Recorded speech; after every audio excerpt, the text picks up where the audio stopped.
saraakiilka agdhow madaxtooyada waxay dabcan xaqiijiyeen inuu sharaxan yahay dhanka kalena waxaaba socda ololihiisa oo dad badan oo madaxweynaha uu la kulmay uu sheegay inuu sharaxan yahay haddaba Puntland see wakaanaysa haddii madaxweyne Deni uu ku dhawaaqo musharaxnimadiisa dastuurka Puntland muxuu ka qaba madaxweyne Deni oo xilka Puntland haya inuu aado federaalka haddiise madaxweyne Deni uu xilka federaalka waayo Puntland muxuu si ahaanaya ma madaxweynaha Puntland buu ku soo laabanayaa mise damac kale ayuu leeyahay waa mawduuca barnaamijka maan hadal ee aan maanta uga hadlayno waxaa marti ugu ah siyaasiyiin iyo waxgarad reer Puntland ah xildhibaan Cawil Xasan Daad oo kamid ah mudanayaasha baarlamaanka Puntland oo sidoo kalena ka soo mid ah saraakiisha madaxtooyada Puntland in badanna ka faalooda arrimaha siyaasadda Puntland xog badan haya iyo siyaasi Axmed Saciid Aw Nuur oo xilal kala duwan oo wasiir iyo heer agaasimo leh ayuu ka soo qabtay dawladda Puntland haddana waa siyaasiyiinta kamid ah urur siyaasadeedka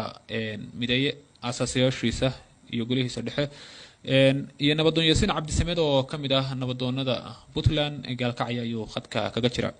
dhamaantiin ku soo dhawaada barnaamijka maan hadal aan ku hormaro xildhibaan Cawil Daad see Puntland u yaqaanaysa madaxweyne Deni oo sharaxay federaalkana aaday kadib bismillah alxamdulillah wasalaatu wasalaamu calaa rasuulillah aad iyo aad baad u mahadsantahay hadal adiga iyo warbaahinta daljir waxaan sidoo kale u mahad celinayaa oo salaamaya labada oday nabadoon Yaasiin Cabdisamed iyo siyaasi Axmed Saciid Aw Nuur waa su'aal aad muhiim u ah Puntland runtii waa la socotaana 3 sano hadda la soo dhaafay duruufo siyaasadeed oo kala duwan oo aad iyo aad u saameeyay dhibaato badan bay la dhacaysay oo ay ugu wacan tahay madaxweynihii Puntland Saciid Cabdullaahi Deni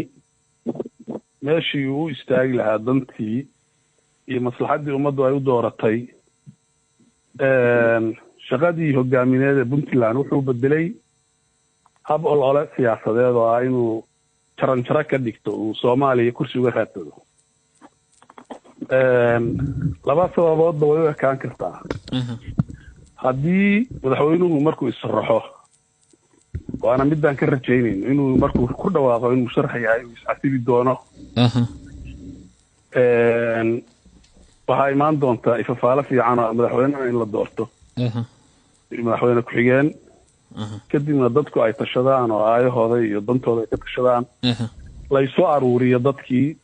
dhibaatadii iyo hurgumooyinkii iyo maaragtay kala tagii ay keentay xulashadan doorasho lama oran karee sidii looga gudbi lahaayoo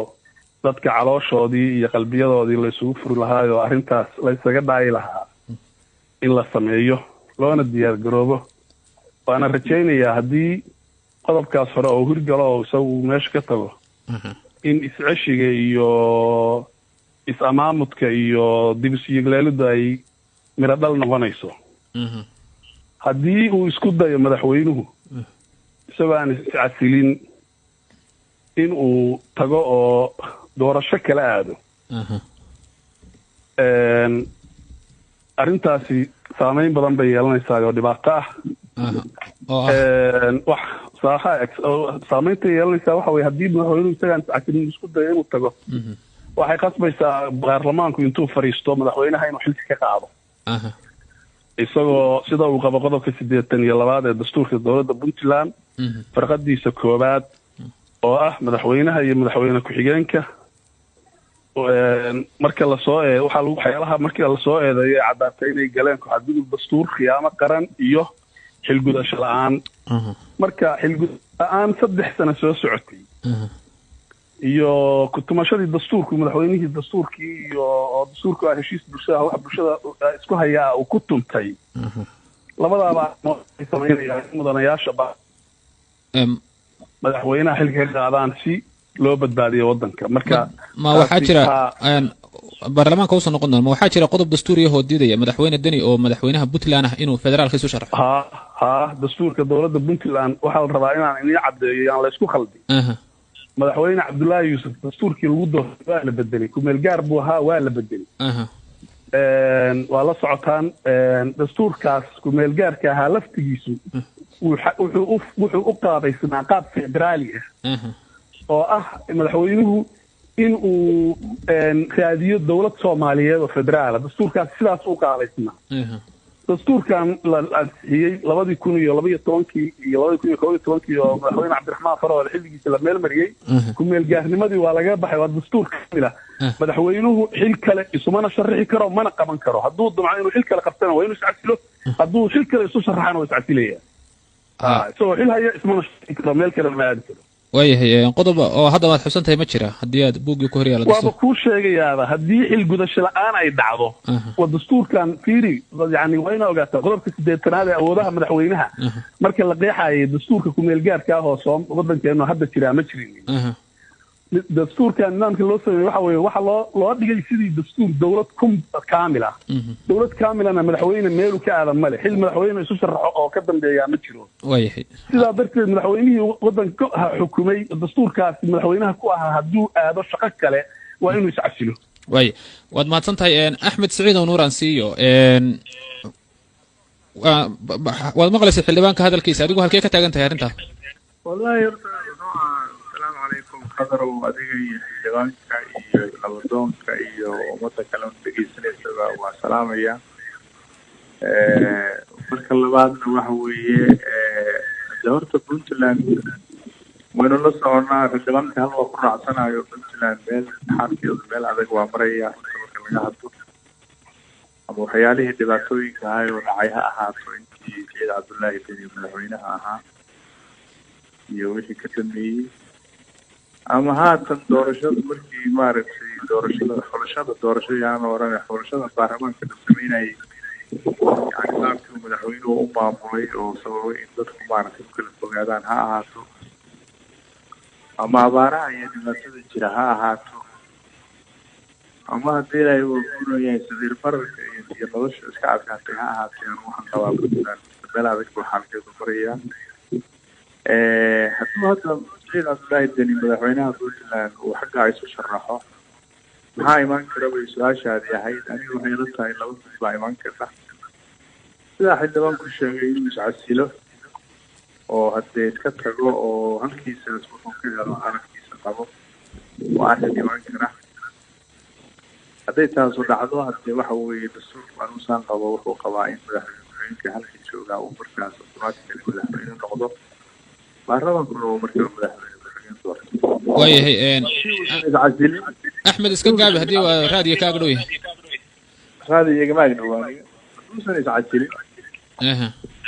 waxaa dhici imaanaysa haddee muran inuu dhaco sida hadda xildhibaanku sheegayo anugu hadda dastuurka ma fiirin oo wuxuu ka qabo ma garanayo xildhibaanku sidaa inuu ka warramo oo baarlamaanka ku jira laakiin waxaan qabaa arrintaas buuq badan bay puntland ka abuuri doontaa baan qabaa uu madaxweynuhu shaafala ka sameeyo oo yidhaahdo hadda xaggan ka soo weydo xaggana ka soo koo waxaan qabaa in buuqyo badan iyo khilaafyo badan abuuri doonaan waa maadka qaybaa waayahay waa mahadsan tahay nabadoonka aan siya ma jiraa waxaad uga duwan tahay mas-uuliyiinta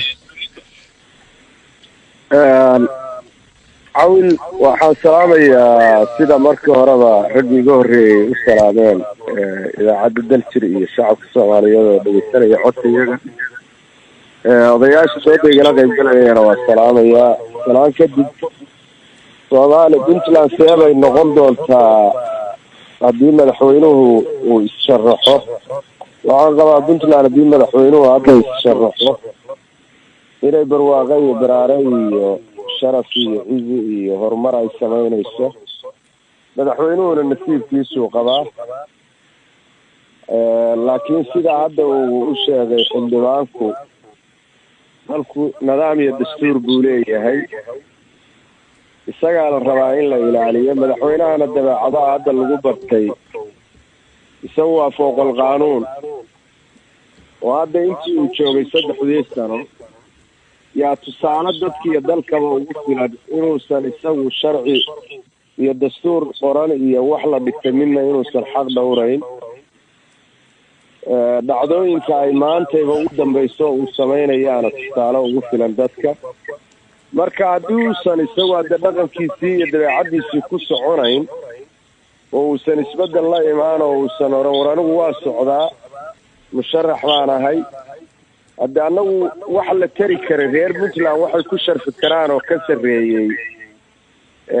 inay madaxweyne ka dhigtaan oo doortaan ma jirin hadduu marka iyagii hadda inta ku yabaalay han kale ka yeeshay caqligu wuxuu ila tusayaa xirada kale uu guuraya tan hadde firaaq lama rabo shaqadii cid wadaa la rabaa actin buu leeyahay madaxweyne ku-xigeen baa jooga si sharciyan hadduu isagu meesha uga baxo shaqadii ula wareegayo dalku marka firaaq yeelan mayo isaguna hadda musharaxnimadiisu kolley weli hadda si rasmiya uguma u dhawaaqin laakiin ummadoo dhani waa ka warqabtaa hadda wuxuu u qalab uruursanayo oo wax u boobayo oo dadka u kala dilayo oo sharciga gacanta ugu qaatay inuu ku wax doonto